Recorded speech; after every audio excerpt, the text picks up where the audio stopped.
Technology has completely changed the way we communicate today, but has it actually changed for the better?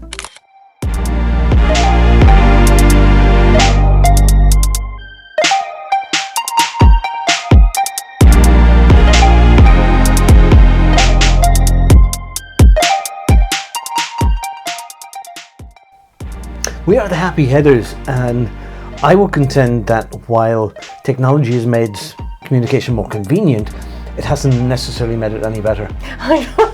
Well, if you take the English language for example, right? Yeah.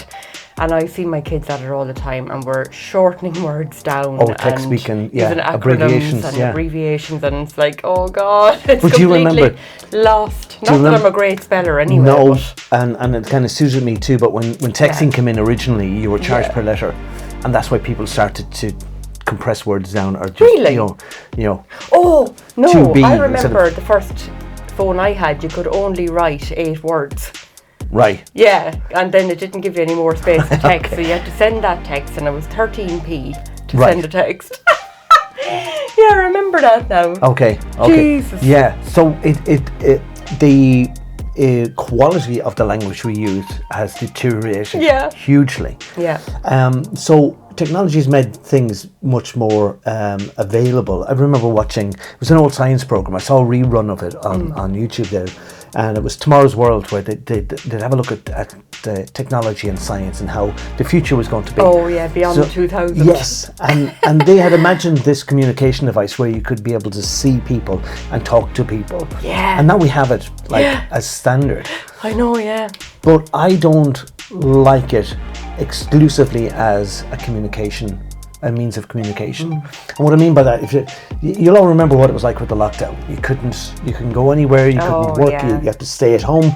And for people like myself and Siobhan, we continued to work, but using Zoom. Yeah.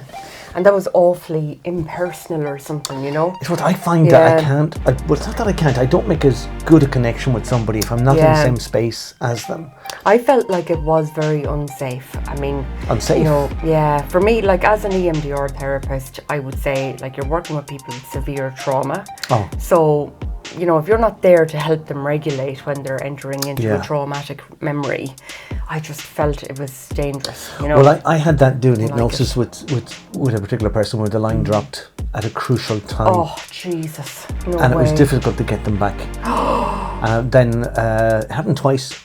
And one was a guy who had previously been suicidal. Oh, God. And he had told me that he was taking this call, he was in his car, parked down in a very rural, lonely, isolated place, and the line went, and I couldn't get him back. Oh, Jesus. And then I happened to have his sister's number. Oh, thank God.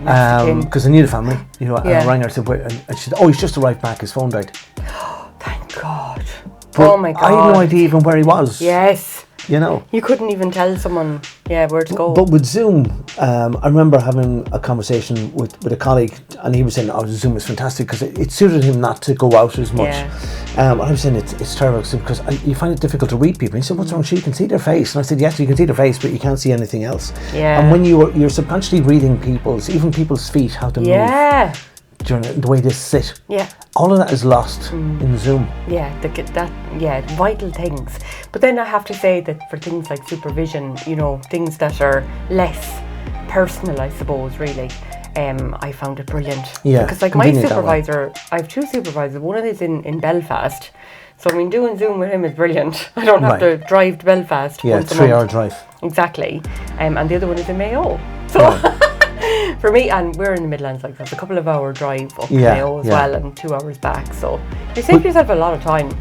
Do you notice too that with modern communications, especially social media, that you get these groups of people forming that would never have previously formed, like cat community, people who love cats or dogs. They'll post pictures on Instagram, and it seems it's a whole load of people in different parts of the world all commenting on each other's pets. It's so funny because I think like Instagram, right, we all post up stuff for our businesses on Instagram, but one day I got this new fish called Lenny, and he's a big huge orange fella, and I decided to take a picture of him, and I just posted it into the thing, and I got more comments and loves on that than any other post about mental health or anything to do with the just clinic. quit the job and go into managing Lenny. I swear, yeah. Get him a personal fin groomer. Oh, yeah, kind of a fitness coach. Oh my God, brilliant. But with social media, it brings pressure to bear on us as well, because you're able to see everybody else's lives, or the good bits of everybody else's lives, and you kind of go, well, mine doesn't compare. That's always been an issue, hasn't it? I mean, even years ago when we were buying magazines, before tech even came out, there was airbrushing, and the models in the magazines were all airbrushed, and you thought your body had to look like that. You had to aspire to be like that, yeah. It's not a new thing.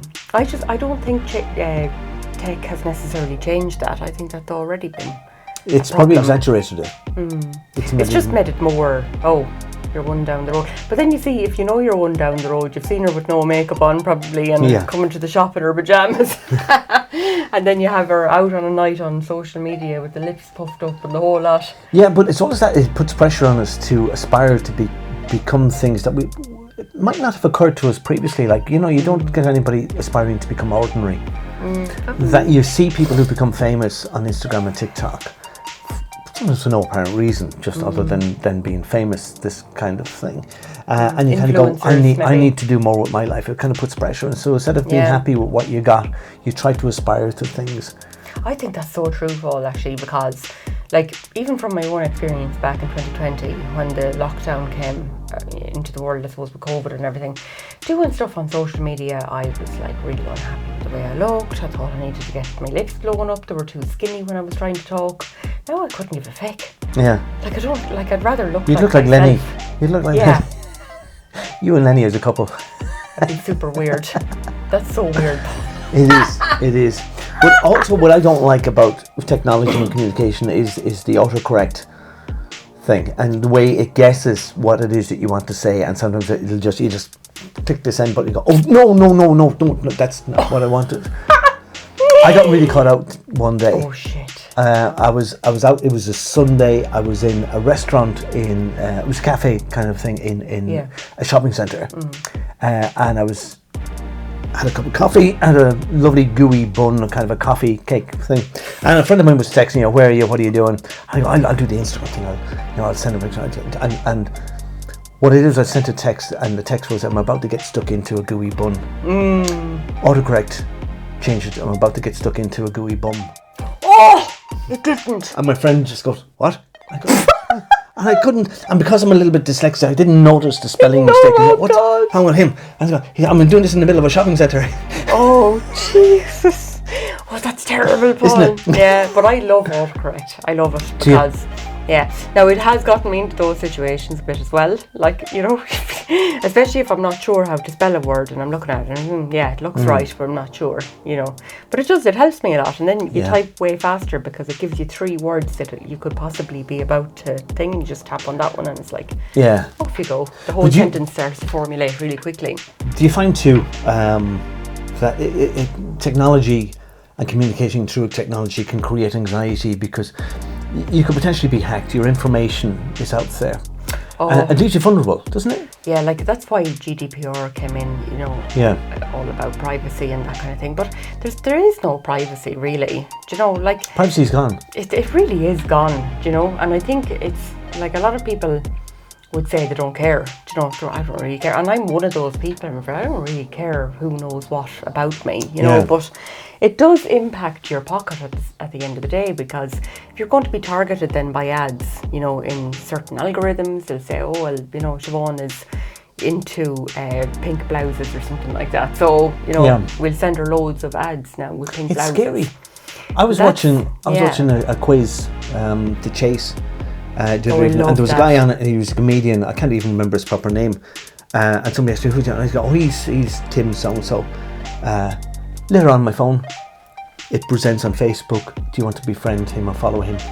Stop, that's weird. And my phone was in my pocket, I didn't have my phone out. Yeah, that's creepy. Yeah. Or you pass by a fucking filling station and it asks you to rate the filling station, you're like, God. Yeah, I remember that happening to me a couple of times. I was like, guys, so I didn't even go in there. you know. Yeah. So weird. But isn't it, like, I think that the art of conversation, two people standing next to each other face to face, I think that is diminishing and could soon be gone. Do you think so? I think so. Like you even mentioned in a previous video where you can have avatars at your meeting. You don't have to turn up as yourself. Yeah. So how are you supposed to read the facial expressions of your avatar? I mean, they're very contrived. The program will say, you know, smile is like this, smile just like this, and there's no in between. There's no subtleties. So I think the quality of communication has diminished because of technology.